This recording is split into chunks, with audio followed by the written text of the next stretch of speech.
কাতার বিশ্বকাপের মহা আয়োজন শুরু হয় আল রিহলা দিয়ে, যার মানে দ্য জার্নি।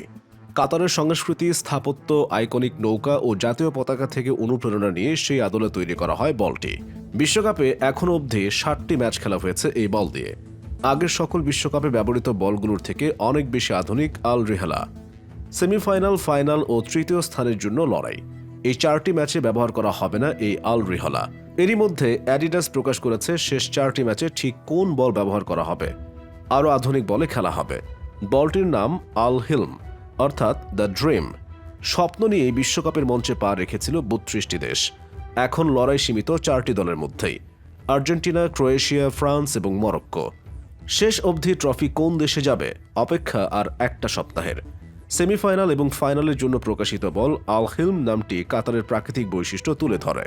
গোধূলির সৌন্দর্য তুলে ধরবে আল হিলম, ঠিক যেভাবে সন্ধে নামার আগে কাতারের লালচে আকাশ সোনালি বালির রঙে মেশে।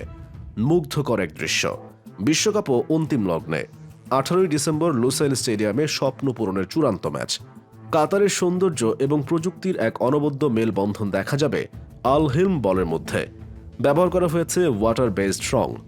আল হিলমের সোনালি রং মনে করাবে ফিফা বিশ্বকাপের সোনালি ট্রফি।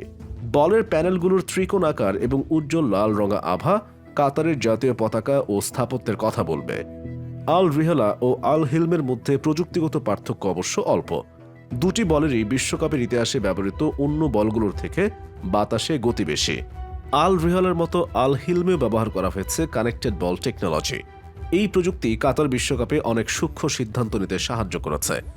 ব্যবহার করা হয়েছে প্লেয়ার পজিশনিং ডেটা। VAR রেফারিদের কাছে এই ডেটা চলে যায় নিজে থেকেই, ফলে যে কোনো সিদ্ধান্ত সঠিকভাবে নেওয়া সম্ভব হয়েছে।